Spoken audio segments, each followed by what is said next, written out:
Hi everyone, this is Mrs. Pettyjohn in the library, and there are just a few things I wanted to talk to you guys about. First, I wanted to go over the placing library holds thing that I kind of zoomed through earlier. For a reminder, to access the library's website, you will go to Elgin ISD and then for students. Under L, you'll find library. Choose NIDIG, and then log in. Your login will be your first name, last name, and your password will be Wildcat1 unless you've changed it. So click that stuff in and you will be able to access the card catalog. Let me sign myself in real quick.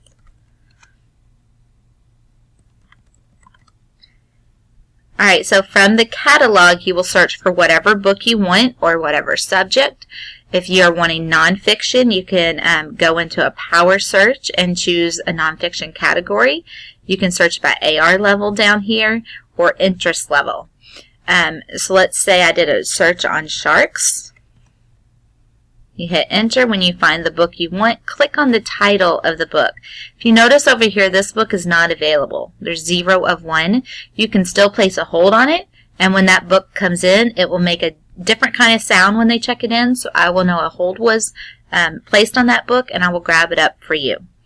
If it says 1 of 1 available, you know it's in the library. You click on the title, and then down here, y'all's looks different over here than mine does, but you will find a button that says hold it, and on hold it you would click that and tell me as soon as possible or reserve it for a specific date and click save.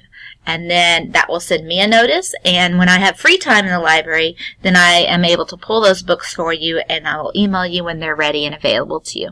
That's really the best way for you to have me get books for you, because it tells me where the book's located, it tells me that you want it, and it allows me the time to fit it in when it fits my schedule. If you need books the very next day or the same day, in that case you would want to print it off and save it yourself. Come in and get it yourself. But if you give me a day or two notice, I can usually do it for you very quickly. Another thing is you see resource list on the side of yours. Again, you don't have all these options, but pick resource list and add a list. This is a new option that I've added since the last time we talked. You could create a list for a unit that you're doing. If you are teaching about states of matter, you could call your list states of matter and then save it. And then when you go into the catalog to do a search and you're looking for states of matter books, you could add this book to your list. Up here, you want to make sure to select the list that says states of matter and then click add to this list. That way it saves it for you for the next year. You could print this list for yourself. You could print this list and send it with a student to the library to find books. You could print this list and get it to me to find books. You could also go in and place holds on those books through the list, and just makes everything easier in the long run.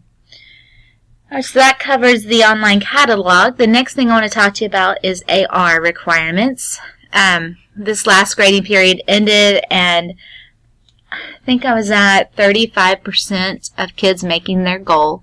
I know I added a lot of new requirements for you this year, so I wanted to go over that and make sure you knew how to find that information to keep your kids on track.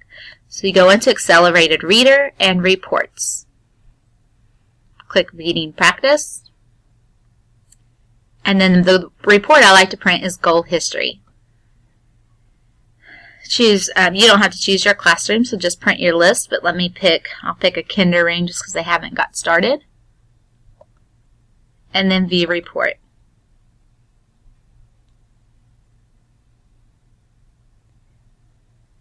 The areas of this report that you're looking at are right here, the average % correct. They must have an 85% average or higher. Here, their points goal. Here is their semester goal. This shows what they have earned, and this is the % of that goal. For the next reward, which is November 6th as a deadline, they must have 67% of their goal. Another new item I've added is their average ATOS book level, because this is an average of their high ZPD and their low ZPD. With that in mind, I do allow it to go a little below and a little above. But if it's not close, then I'm going to go in and I'm going to check the books they're reading. We have many kids on a higher book level that are reading pre-primer books, first grade books, books, and they're not thinking about the color. The whole idea of AR is that kids are reading on their range, and if they're reading on their range, it will improve their reading abilities. So we need to be cognizant about that and make sure that they are getting books on their level to make them better readers. My goal, as I've said many times, is to have 95% of the kids participating, meeting all 3 of their goals on a regular basis. So I have a long way to go, and I could use y'all's help to get there, as well as me helping in the library. When kids come in, I conference with them if their name sets off alarms for me, and I help them pick better books, to find books that they're interested in and on their level. With that in mind, it also helps. When I was a second grade teacher, I would conference with my students weekly. You can print off books that they tested on that week, and that report would be right here, a student record report, and you can put in the date, so it doesn't have to be the whole year. It could just be that week. It could be the grading period. And then you talk to them about the scores that they're making or the choices of the book levels they're making so that you can keep them on track. I know you guys are very, very busy, but if you can find a time to do that during reading conferences, every other week even, that would greatly help. For the AR camp out, it went Friday afternoon, went really well, where kids just came in and they sat and they read from buckets of books and they took tests and they brought their goals up, and many of them made all 3 of their goals at that point. Some kids didn't. Well, that morning, let me go back, sorry. That morning, kids were coming in like crazy and checking books out and leaving. Within 4 hours, I checked out 465 books last Friday.